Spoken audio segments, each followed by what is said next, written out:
আচ্ছা, আজকে আমরা ডব্লিউবি ক্লাস 5-এর ইংরেজি পাঠ্য বইয়ের যে লেসন 4 রয়েছে, মেমোরি ইন মার্বেল, এটার line by line Bengali meaning পড়ব। চলো। Tarun studies in class 5, Tarun class 5-এ পড়ে। হিজ টিচার হ্যাজ গিভেন, মনে রাখবে হ্যাজের পরে, হ্যাবের পরে, হ্যাডের পরে ভার্বের থার্ড ফর্ম বসে। His teacher has given a task to the students of his class, তার শিক্ষক তার ক্লাসের ছাত্রদের একটা কাজ দিয়েছেন, মানে ওই বাড়ির ভার টাইপের, হোমওয়ার্ক টাইপের।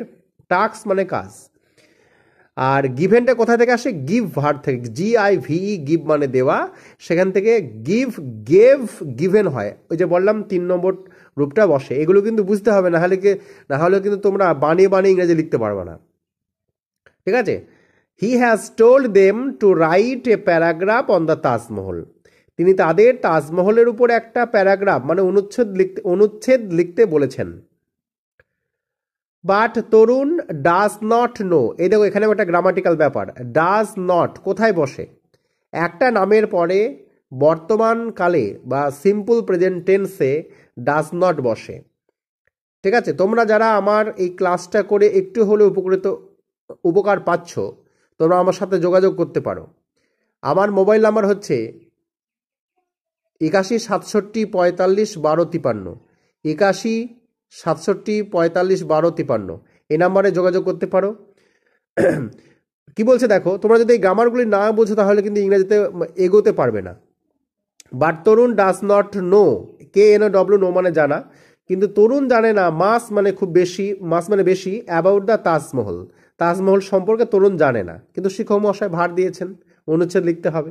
তাহলে তরুণ কি করবে দেখা যাক। তাহলে ডাজ নট নো মানে জানে না। কে জানে না? তরুণ। এর ব্যাপার হচ্ছে আমি জানি না ইংরাজি কি, তাহলে আই ডোন্ট নো বা আই ডু নট নো। দেখো আয়ের পরে কিন্তু ডু নট বসলো, তাহলে ডাজ নট কোথায় কোথায় বসে? একটা নামের পরে, হি এর পরে, শি এর পরে, এদের পরে।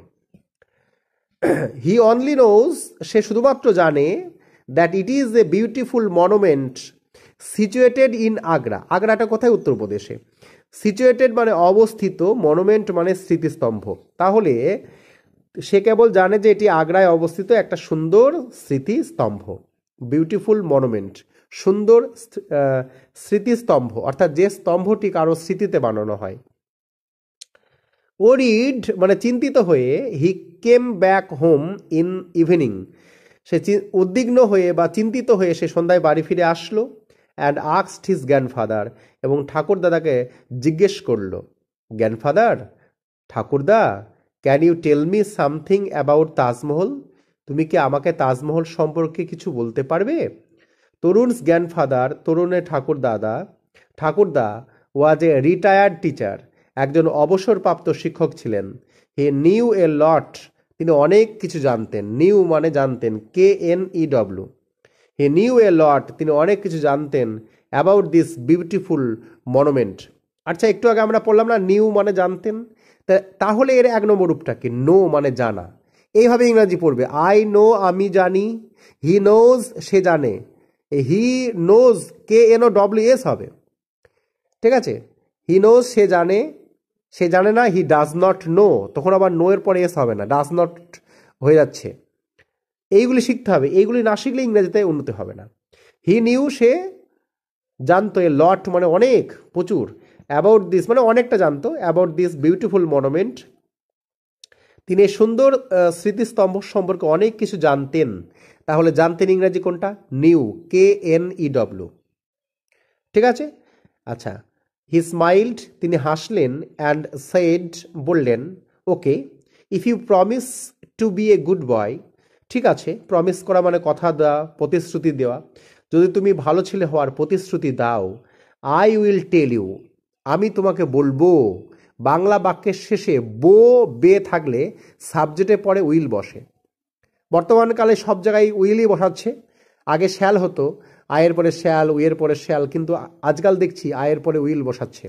যাই হোক, আমাদের আধুনিক গ্রামারের সাথে তাল মিলে চলতে হবে। আবার বলছি, বাংলা বাক্যের শেষে যদি বে থাকবে, যেমন ধরো সে আসবে, তাহলে হি উইল কাম, এরকম।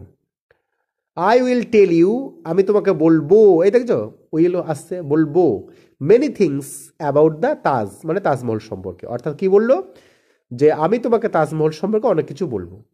তরুণ প্রমিসড, তরুণ প্রতিশ্রুতি দিল, নট টু বি নটি, দুষ্টু না হওয়ার, নটি মানে দুষ্টু। সো হিজ গ্র্যান্ডফাদার, তাই তার ঠাকুরদা, began to tell him, began মানে আরম্ভ করা, began to tell him, to tell মানে বলতে, টু টেল হিম তাকে বলতে লাগলো, বিগান টু টেল মানে বলতে শুরু করলো, দ্য স্টোরি অফ তাজমহল, তাজমহলের গল্প বলতে শুরু করলেন।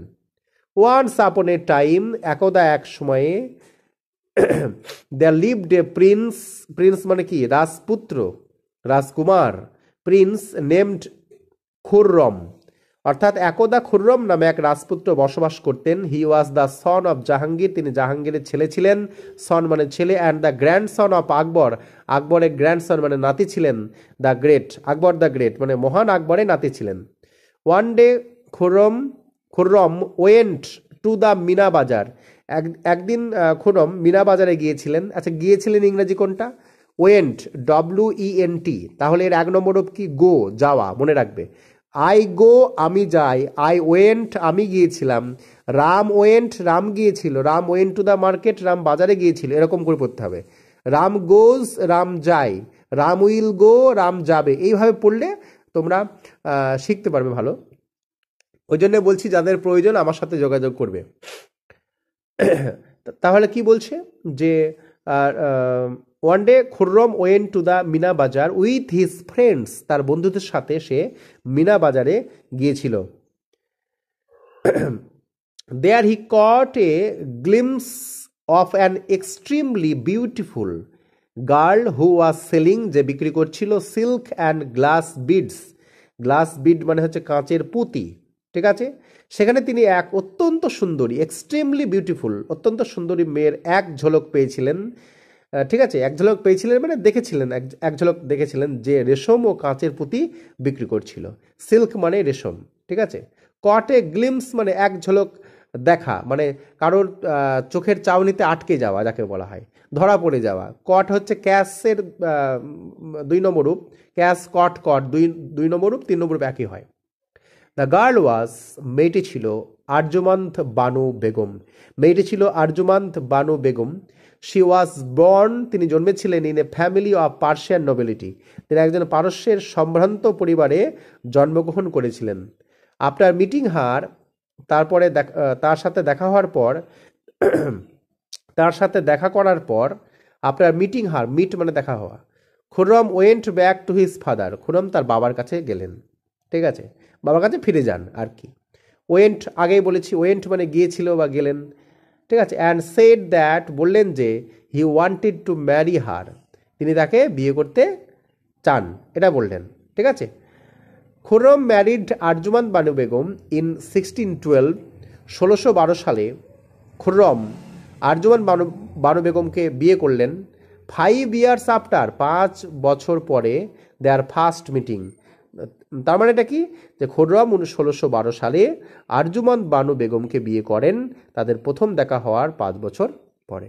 তো আজকে এইটুকুই থাকবে, পরবর্তী আবার আমরা ভিডিও আপলোড করব, ঠিক আছে।